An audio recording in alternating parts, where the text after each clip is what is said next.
우리 2025년 교회의 표어를 함께 외쳐봅시다. 믿음으로의 1%의 아멘. 우리 사람들은 성공하고 싶어 합니다. 자기가 있는 자리에서 한 분야에서 성공을 꿈꿉니다. 그런데 사람마다 성공에 대한 정의가 달라요. 누군가는 돈을 좀 벌으면 성공했다고 생각합니다. 누군가는 자기 있는 자리에서 직급이 좀 올라가면 성공했다고 생각하고, 누군가는 인기를 얻으면, 혹은 누군가는 자식이 잘 되면, 혹은 건강만 하면 성공했다고 생각을 합니다. 이렇게 성공의 기준이 다른 것은 개개인이 가지고 있는 핵심 가치가 다르기 때문입니다.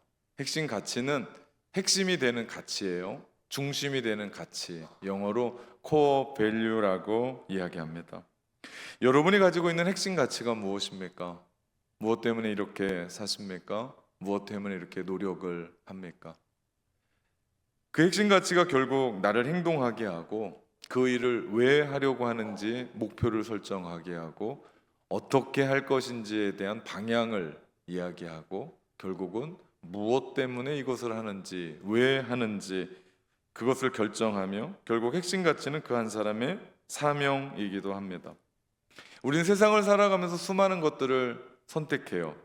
그래서 핵심 가치가 분명해야 됩니다. 또한 그 핵심 가치가 바른 가치가 돼야 돼요. 그러지만 않으면 우린 매 순간마다 인생이 흔들릴 수밖에 없고, 헛된 일들 그것으로 갈팡질팡하고 인생은 우왕좌왕할 수밖에 없습니다. 혹은 잘못된 것을 선택함으로 후회하기도 합니다. 유럽에서 도시락 사업으로 억대 매출을 올리고 있는 켈리 최의 웰 싱킹이라는 책이 있습니다. 여기에서 인생의 핵심 가치를 이렇게 얘기해요. 인생의 핵심 가치란 나의 뿌리와도 같으며, 핵심 가치를 모르고 정한 꿈과 성공은 이루고도 후회하고 행복하지 않다라고 정의를 합니다. 그러기에 핵심 가치는 손에 잡힐 만큼 구체적이어야 되고 심플해야 합니다. 이것이 복잡하면 우리의 삶은 따라가지가 못해요. 왜냐하면 그러지 않아도 우리의 삶은 복잡하고 어려운데, 이 핵심 가치도 복잡하면 그거 따라가겠습니까? 우리 교회 2025년에 붙잡은 핵심 가치는 전진입니다. 하나님 나라를, 현장을 지향하는 우리 공동체가 믿음으로의 전진, 1%의 전진하자라고 하는 슬로건을 걸고 달려가고 있습니다. 오늘 저녁부터 시작하는 심령 부흥 성회 역시도 핵심 가치가 분명해요. 전진이라고 하는 기체 아래 복음에 이끌린 전진이라고 하는 부분으로 달려갑니다. 한마디로 말하면 복음을 알고 복음을 깨닫고 복음을 위해 살자, 전진하자라고 하는 부분입니다. 오늘 저녁부터 우리 수요일 저녁까지 총 7번의 집회가 있는데 적극적으로 참여해 보았으면 좋겠습니다. 누군가는 장 목사님을 기대하던데, 우리의 기대는 장 목사님이 아니고 장 목사님을 사용하시는 하나님이신 줄 믿습니다. 오늘 이 자리에 저를 기대하고 온 분들이 있습니까? 헛된 기대입니다. 네, 그 기대는 할 필요가 없고 저를 사용하시는 하나님을 기대하는 거예요. 이것이 진정한 기대인 줄 믿습니다. 물론 장 목사님 반갑게 맞이합시다. 네, 오실 때 빈손으로 안 오고 떡 준비해서 오신대요. 네, 그래서 오늘 저녁에는 일용할 양식도 먹고 또 영적인 양식도 먹고, 그 떡이 얼마나 맛있는지, 목포의 떡을 모르셔서 그러는지, 네, 목포의 음식을 어디다 갖다 대고 비교할 수가 없는데 서울 떡 얼마나 맛있겠나 기대해 봅니다. 사실 그분도 쉽지 않아요. 왜냐하면 제가 부흥성회를 준비하면서 오래전에 복음에 이끌린 전진이라고 하는 주제를 가지고 1, 2, 3 해가지고 보내드렸습니다. 이대로 설교해달라고. 네, 기도하면서 목사님 은혜 받은 거 하지 말고 복음에 이끌린 전진 해달라고. 목사님 무지하게 어려울 거예요. 내가 잘못 골랐구나라고 생각을 할 겁니다. 그래도 기대하십시오. 하나님께서 일하시는 복음에 이끌린 전진을 보게 될 줄 믿습니다. 개봉박도 오늘 저녁부터 시작을 합니다. 기대를 가지고 오셔야 돼요. 이렇듯 핵심 가치는 명확하고 분명해야 돼요. 그리고 우리의 언어로 표현돼야 돼요. 말할 수 있어야 돼요. 이거 우물우물하면 안 돼요. 그래서 우리는 새벽 예배 때도요 전진을 외쳐요. 그 새벽에도 믿음으로 왜 전진 1%의 전진. 내년에도 이미 말씀드렸습니다. 핵심 가치, 내년의 핵심 가치는 도전입니다. 도전. 이미 이제 후반기 준비하면서 내년 준비하고 있어요. 무엇을 도전할 건가, 어떻게 도전할 건가, 목표를 어떻게 잡을 건가 이미 계획에 들어갔습니다. 그러면서 저는 그렇게 숫자에 연연하는 사람은 아니에요. 그리고 숫자에 대해서 명확하게 세우긴 합니다. 왜냐하면 도표를 보고 앞으로 나가야 될 부분을 정리하기 위해서 숫자화는 합니다. 그런데 20여 년 목회해 가면서 이미 숫자는 뛰어넘었습니다. 그런데 도전하려고 하다 보니까 그래도 목표는 필요하겠다 라는 그런 생각이 기도하면서 들었어요. 그래서 다음 세대 400명, 우리 어른 세대 800명, 그래서 400에 800 우리가 목표를 세우고 도전해 보자. 아멘. 아무도 아멘 안 하시네. 네. 여러분의 표정은 그래 너는 해라 나는 이렇게 있겠다 그런 표정입니다. 여러분 핵심 가치는 분명해야 돼요. 그래야 우리가 전진을 하든 도전을 하든 돌파를 하든 달려갈 수 있죠. 여러분 인생의 핵심 가치는 무엇입니까? 무엇 때문에 여러분 이렇게 열심히 사십니까? 무엇 때문에 여러분 노력하십니까? 무엇 때문에 오늘 여러분은 예배의 자리에 나오셨습니까? 여러분 이거 분명해야 됩니다. 오늘 보면 사도행전 25장 전체의 말씀은 가이사랴에서 바울이 재판 과정이 계속돼요. 그 재판 과정 가운데 바울이 가지고 있는 핵심 가치가 드러납니다. 그리고 그 핵심 가치를 통해서 바울은 지금까지 살아왔고 지금도 목숨 걸고 살고 있고 지금도 재판을 받고 있어요. 그런데 오늘 말씀을 가만히 보면 누군가는 바울이 가지고 있는 그 핵심 가치를 하찮게 여기고 업신여기고 그것을 아무것도 아닌 것으로 취급해요. 또 어떤 사람은 그것에 대한 가치를 알고 있으면서도 은폐합니다. 없애버리려고 해요. 심지어는 죽이려고 합니다. 오늘은 아그리빠 왕과 버니게가 방문으로 우리 그 당시에 총독이었던 베스도가 왕 앞에서 바울을 상세하게 설명하는 장면입니다. 벨리스 총독 때 한 사람이 구류되었는데 유대인 대제사장들과 장로들의 고소를 당해서 죄를 정죄하게 해달라는 자입니다. 그러면서 자기가 재판하게 보기에는 그 어떤 악행의 혐의도 없고 단 한 가지 종교적인 이야기인데 하나님에 대한 이야기고 예수가 이미 죽었는데 살아있다고 살아났다고 바울은 주장하고 있습니다 라고 하면서 말을 이어갑니다. 그 말씀이 19절이에요. 오직 자기들의 종교와 또는 예수라 하는 이가 죽은 것을 살아있다고 바울이 주장하는 그 일에 관한 문제로 고발하는 것뿐이라 라고 말합니다. 베스도는 바울이 왜 잡혀 있는지, 왜 구금되어 있는지를, 그리고 왜 재판받고 있는지를 정확하게 알고 있었습니다. 예수라 하는 이가 죽은 것을 살아있다고 바울이 주장하고 있습니다. 이것이 바울이 가지고 있는 핵심 가치였습니다. 다름 아니라 십자가와 부활이었습니다. 이것은 사도행전뿐만 아니라 바울 서신 곳곳에 묻어나 있는 바울의 핵심의 이야기였습니다. 그것이 십자가와 부활이었어요. 바울은 전도 여행을 하면서 만나는 사람마다 가는 지역마다 유대인의 회당마다 가는 곳곳마다 그가 전했었던 것은 십자가와 부활이었습니다. 그리고 이것을 전하다가 여기까지 오게 됐고 핍박을 당하게 됐고 고난을 당하게 됐고 그리고 지금은 재판 중에 있고 이 재판 때문에 죽을지 살지를 모르는 상황에 있습니다. 사실 십자가와 부활은 바울의 핵심 개념만은 아닙니다. 기독교의 핵심 가치입니다. 한국의 원로격의 목사님이 방지일 목사님이라는 분이 계세요. 그분이 이런 말을 합니다. 지금까지 살면서 내가 제대로 아는 건 딱 하나뿐입니다. 하나님의 아들이 나를 위해 죽으셨고 부활하신 그분이 지금도 나를 지켜주시고 계신다는 진리, 그거 하나만 확실히 압니다. 다른 것은 모릅니다.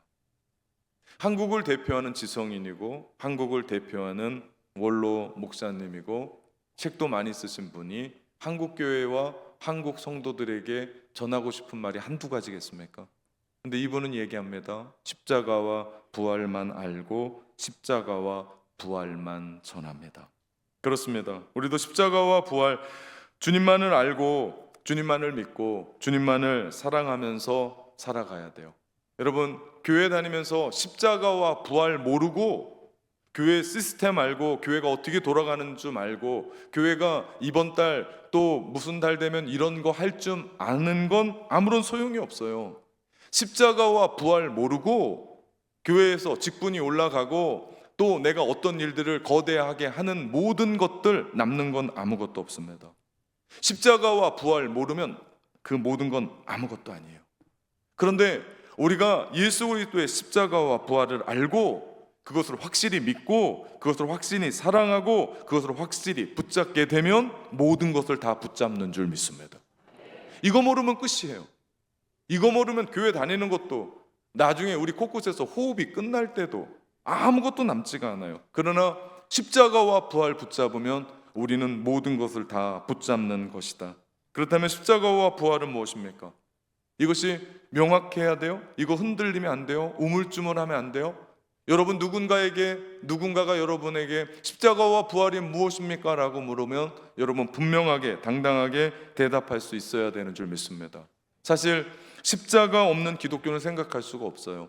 십자가 없는 설교, 십자가 없는 기도, 십자가 없는 찬양, 십자가 없는 말씀, 십자가 없는 구원, 십자가 없는 부활, 십자가 없는 그 어떤 것도 기독교는 생각해 갈 수가 없다. 그래서 교회마다 종탑에 십자가 세워놓는 거고요. 교회 예배 가운데 우리 예배당에 십자가 걸린 이유는 그것이 우상이 아니고 예수님의 이야기고 그 예수님의 핵심 가치를 붙잡고 우리가 그분을 바라보고 그렇게 살아가자를 보여주는 거예요. 인간은 아담의 범죄로 말미암아 사단의 노예가 됐어요. 착하고 살고 싶은데 그게 안 돼요. 선한 일들을 하고 싶은데 그게 안 돼요. 왜냐하면 우리는 죄인이기 때문입니다. 그렇게 죄만 짓다가 결국은 지옥불에 떨어질 운명이 우리였습니다. 그런데 하나님이 우리를 너무나 사랑하셨어요. 그래서 멸망과 저주받아 죽을 수밖에 없는 인생을 불쌍히 여기셔서 하나뿐이 없는 예수 그리스도를 이 땅에 보내주셔서 우리 대신 죄 없으신 그분이 십자가에서 피 흘려 죽으시게 하셨습니다. 그래서 우리가 산 거예요. 그분을 믿는 자마다 우리가 사는 거예요. 제가 여러분을 위해 낙원교회 담임 목사라고 여러분을 대신 죽으면요 아무것도 아니에요. 그 죽음은. 왜? 저는 죄인이기 때문에. 그런데 죄 없는 예수 그리스도 그분이 우리를 위해 십자가에 우리 죄를 대신해서 죽으셨어요.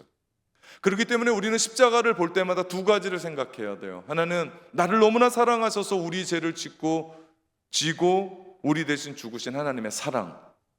또 하나는요, 이 십자가는 공의를 얘기합니다. 무엇을 얘기합니까? 너 죄 지으면 이렇게 죽어라고 보여주는 게 십자가예요. 하나님의 속성은 두 가지거든요. 그것은 사랑과 공의. 그 두 가지를 완전히 만족시킨 것이 십자가입니다. 누군가는 이 십자가는요 수치예요. 왜냐하면 십자가형을 받고 죄수가 거기에 매달리면요 정말 실 오락이 하나 걸치지 않고 벌거벗겨서 죽습니다. 성화에는 그래도 뭐라도 걸쳐놓죠. 아니요, 수치입니다. 누구는요 인간이 만든 가장 잔인한 사형 도구, 고통의 도구일 줄 모릅니다. 그러나 이 십자가가 구원받는 우리에게는 하나님이 능력인 줄 믿습니다. 고린도전서 1장 18절 말씀해 보니까 십자가의 도가 멸망하는 자들에게는 미련한 것이요 구원받는 우리에게는 하나님의 능력이라. 아멘. 이것이 하나님의 사랑이에요. 이것이 하나님의 지혜입니다. 이건 이성으로, 이것은 생각으로 깨달아져서 십자가 내 가슴에 모시고 이제는 살아야겠다 될 수가 없습니다. 이것을 깨달을 수 있는 것은 하나님의 전적인 은혜고요 성령께서 우리 가운데 주시는 은혜인 줄 믿습니다. 그래서 우리가 이 자리에서 이렇게 예배 드리는 거예요. 이 시간에 시간 많아서 오는 사람 있습니까? 여유 있어서 오는 사람 있습니까? 아무 일 없어서 이 자리에 오는 사람 있습니까? 아니요. 이 은혜를 깨닫기 때문에 우리는 이 자리에서 예배 드리는 줄 믿습니다. 고린도전서 1장 23절 24절 보니까 우리는 십자가에 못 박힌 그리스도를 전하니 유대인들에게는 꺼리끼는 것이요 이방인에게는 미련한 것이로되 오직 부르심을 받은 자들에게는 유대인이나 헬라인이나 그리스도는 하나님의 능력이요 하나님의 지혜니라. 아멘. 놀라운 말씀이에요. 지금 이 말씀이 가이사랴 재판장에서 그대로 보여주고 있는 겁니다. 바울을 죽이려고 하는 유대인의 대제사장들과 장로들이 어떻게 하고 있습니까? 십자가를 꺼리끼는 것으로 생각해요. 그래서 은폐하려고 하고요, 없애버리려고 합니다. 그래서 바울을 죽이려고 하는 거예요. 그들의 생각은 이 재판을 어디로 이끌어가고 싶은 거예요? 예루살렘입니다. 왜? 예수님을 죽였던 것처럼 바울을 예루살렘에 가서 재판 밖에서 죽이고자 하는 그들의 생각이 있었습니다. 또한 이방인 총독 베스도 그리고 아그리빠 왕이 보여주는 건 뭡니까? 하찮고 미련한 것이라는 거예요. 예수가 죽었는데 살았다라고 주장하는 말도 안 되는 것쯤으로 이야기합니다. 여러분, 왜 이렇게 십자가의 해석이 극단으로 나뉠까요? 왜 이 십자가에 대한 이야기가 서로 다를까요? 어느 정도 웬만하게 달라야 되는데 너무 극단으로 치닫습니다. 이유가 뭡니까?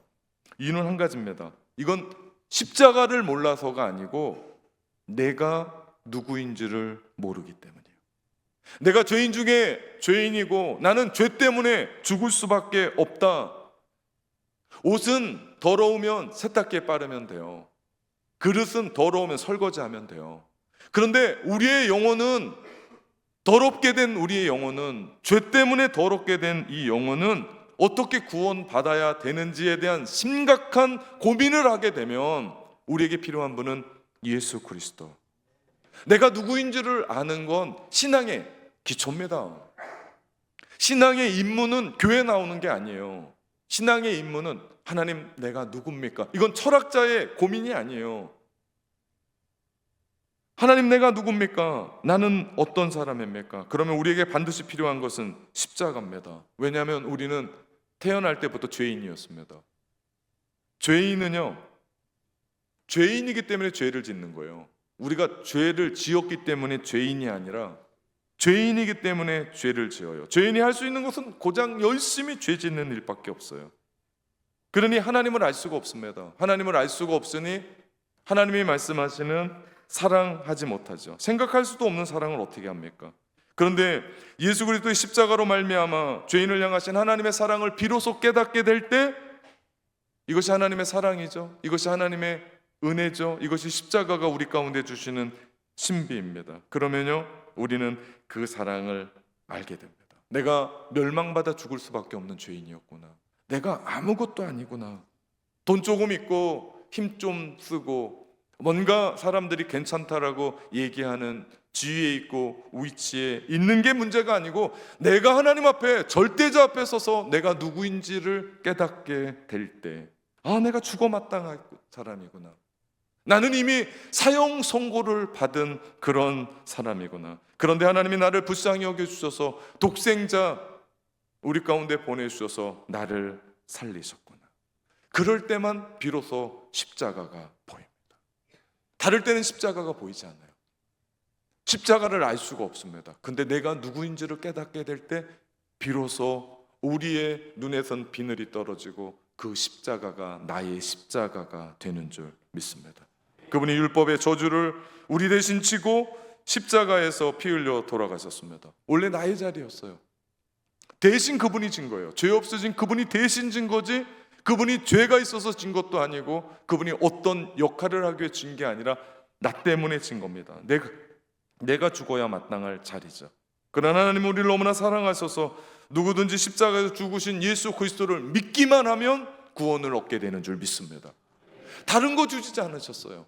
만약에 우리 가운데 너 이만큼 해야 된다? 너 100은 해야 된다? 나는 할 수가 없는 거예요. 내 능력으로 50밖에는 할 수가 없는 거예요. 누군 120도 하고 200도 할 수 있어요. 근데 나는 못하는 거예요. 그러면 어떻게 구원을 받습니까? 근데 우리 주님은 우리 가운데 말씀하십니다. 나를 위해, 너를 위해, 우리를 위해 십자가에서 죽으신 그 예수 그리스도 믿기만 하면 구원을 받게 하십니다. 이게 은혜예요. 생각만 해도 은혜예요. 만약에 다른 거 하라고 이야기했으면 우리는 아무것도 할 수 없고 절망하고 자포자기하고 교회에 희망을 얻고 왔는데 희망을 가질 수가 없는 거예요. 왜? 나는 안 되거든요. 세상에서도 안 되는데 교회에서도 안 되는 거예요. 세상에서도 가질 수 없었는데 교회에서도 가질 수가 없는 거예요. 이게 복음입니까? 이게 희망입니까? 절망이지. 근데 교회에 왔더니 우리 가운데 뭐라고 하는 거예요? 세상의 그 어떤 것들을 보지 않고 주님 말씀하시는 거예요. 내가 너를 위해 죽었고 내가 너를 사랑하고 이것을 너의 마음 가운데 받아들이고 믿으면 구원을 얻으리라. 이게 복음인 줄 믿습니다. 그래서 우리는 죄 용서받은 사람이 되었어요. 이건 우리의 힘이 아니에요. 우리 능력도 아니에요. 만약에 우리의 힘이고 우리의 능력이었으면 또 어려웠을 겁니다. 또 여기서 비교 우위가 일어났을 겁니다. 저 사람은 능력이 대단하고 저 사람은 힘이 있고 저 사람은 뭔가를 가졌는데 나는 없는데? 아니요. 우리가 조금 노력한다고, 내가 좀 공부를 잘한다고, 내가 좀 돈을 벌었다고, 높은 지위에 있었다고, 내가 인기를 얻었다고, 아닙니다. 오직 예수 그리스도의 십자가를 믿을 때 우리에게 구원 얻는 줄 믿습니다. 그래서 십자가는 구원을 주신 하나님의 능력이에요. 우리의 어떤 것이 아니에요. 구원은 우리의 힘으로 되지 않습니다. 우리가 뭔가를 하지 않아요. 우리가 이렇게 예배 드렸다고 구원받는 것이 아니라 이미 우리는 하나님의 백성으로 구원받았기 때문에 우리가 하나님을 예배하는 줄 믿습니다. 이거 뒤집어지면 안 돼요. 이거 거꾸로 되면 안 돼요. 그러면 우리는 또 노력합니다. 아니요. 하나님이 십자가에서 다 이루었다 말씀하시며 구원을 이루신 줄 믿습니다. 그리고 이 능력은 거기서 끝나지 않아요. 우리는 예수 그리스도의 십자가의 은혜로 구원받았잖아요. 그러면 우리도 용서하지 못할 사람 용서합니다. 받아주지 못할 사람 받아주고 용납하고 이해하고 내 거로 만듭니다. 인간적인 생각으로는 못 품어요.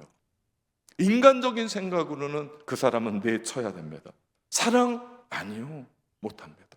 그러나 우리가 그럼에도 불구하고 받아들이고 그럼에도 불구하고 이끌어주고 사랑하고 용서할 수 있는 일은 내 힘이 아니라 예수 그리스도가 내 안에 계셔서 나를 구원하신 그분이 우리를 통해서 이루어가는 역사인 줄 믿습니다.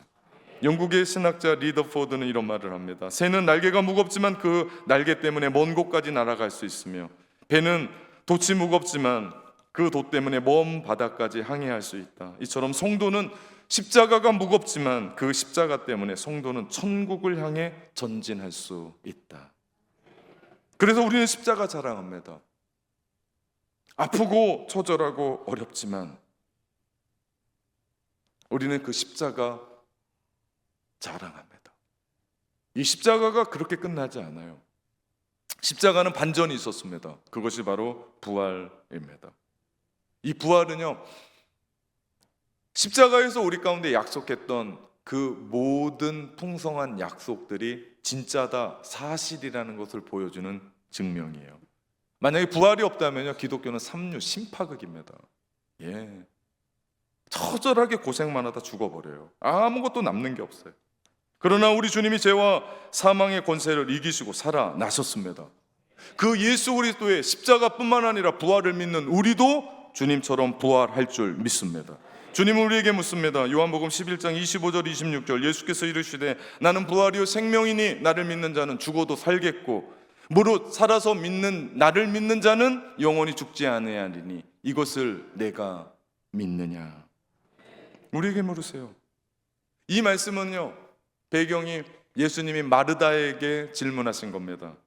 예수님이 사랑하시는 나사로가 죽었어요. 그의 누인 마르다가 마리아가 예수님께 요청합니다. 병들었습니다. 오빠를 살려주세요. 근데 예수님이 웬일인지 지체하세요. 그리고 나사로가 죽고 장사 지내고 4일이 지난 후에 도착하셨어요. 마르다가 예수님한테 얘기해요. 예수님 조금 일찍 오셨으면 저희 오빠가 죽지 않았을 텐데요. 그러면서 우는 거예요.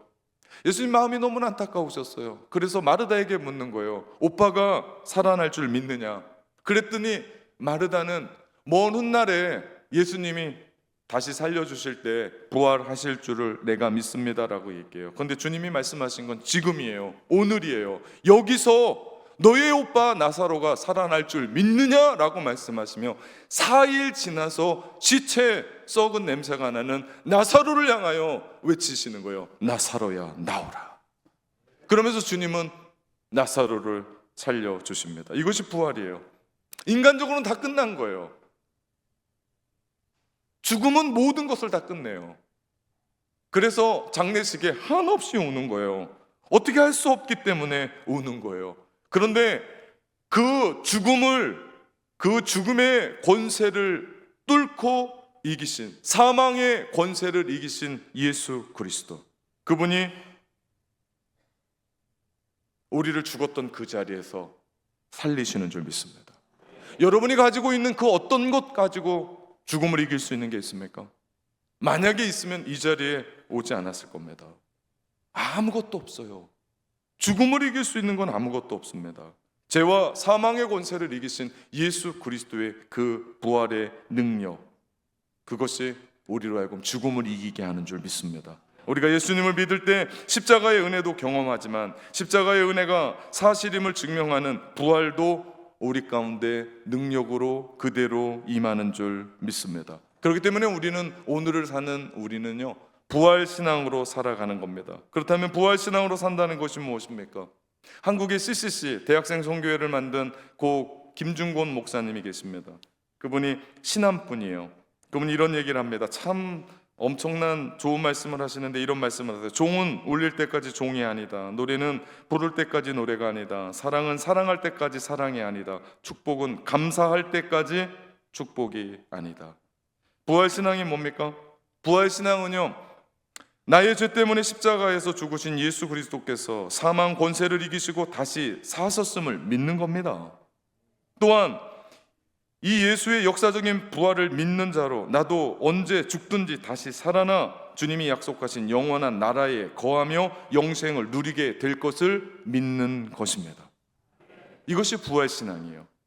문제는 우리는 이 부활신앙에 대해서 아멘합니다, 고백해요. 그런데 진짜 믿지 못하고 이 고백과 동떨어진 삶을 살아갈 때가 많더라. 제가 증명해 볼게요. 부활신앙을 믿고 살아가는데 내 마음 가운데 두려움이 있어요. 걱정이 있어요. 염려가 있어요. 실패했는데 다시 일어나지 못해요. 거칠고 메마른 삶, 눈물이 나는 그 자리에 주저앉고 있어요. 너무 아파하고 있어요. 부활신앙을 가지고 새롭게 생명을 주신 주님과 일어나야 되는데 못하고 있어요. 김종곤 목사님의 글을 바꾸면 이렇습니다. 부활신앙은 오늘 내 삶에 드러날 때까지 참신앙이 아니다. 그렇습니다. 부활절에만 부르는 것이 부활찬양이 아니에요. 우리는요, 부활찬양을 만약에 그 부활절 아닐 때 부르면요, 생뚱맞아요. 이 부활절 설교도요, 부활절 때 설교하지 않으면 생뚱맞아요. 그런데 그거 아십니까? 우리의 삶은 그 부활절을 기점으로 모든 예배가 부활절이 돼야 되고요, 우리의 삶의 찬양은 그 시점으로 모든 찬양이 부활 찬양이 되어야 되는 줄 믿습니다. 우리가 죽어서만 부활하는 게 아니라 먼 미래의 이야기가 아니라 오늘 지금 여기 눈물 나고 아픈 내 삶을 부활하여 살아계신 주님과 함께 일어나야 되고, 그 주님 때문에 회복돼야 되고, 좌절일과 절망과 걱정과 근심과 두려움이 아니라 주님 때문에 환호와 기쁨과 웃으면서 일어나야 되는 줄 믿습니다. 이것이 부활 신앙을 가진 사람들이에요. 생명의 부활을 믿기에 우린 악에게 지지 않습니다. 생명의 부활을 믿기에 우리는 더 이상 죄의 유혹에 빠지지 않습니다. 실패를 두려워하지 않습니다. 두려워하지 않습니다. 걱정 근심하지 않습니다. 오직 주님, 부활하신 주님 바라보며 그 자리에서 새로운 생명의 역사를 시작하게 되는 줄 믿습니다. 그렇기 때문에 우리는 그렇게 얘기할 수 있어요. 근심하는 자 같으나 항상 기뻐하고, 부활하신 주님 때문에 그렇습니다. 가난한 자 같으나 많은 사람을 부욕해 하고, 부활하신 주님 때문입니다.